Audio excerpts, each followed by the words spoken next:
আসসালামু আলাইকুম বন্ধুরা, আমরা এই মুহূর্তে আছি অলিনগর হরিণের খামার। আমাদের আরিবা উপরের দিকে উঠতেছে, অনেক উপরে উপরে বলতে ছোটো একটা টিলা,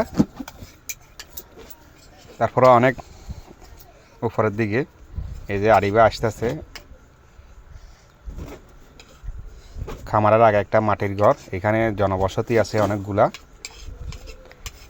আজকে আমাদের কপাল খারাপ, ওইখানে ভিতরে আম আছে, আমের চাষের কারণে এই হরিণের খামারটা আপাতত বন্ধ রাখছে।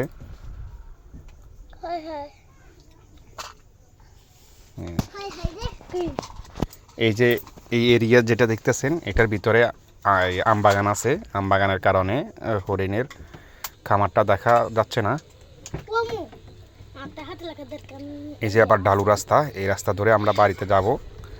আসলে এখানে আসার পর মোটামুটি আমরা রাস্তা হারাই ফেলছি। চ্যানেলটা সাবস্ক্রাইব করে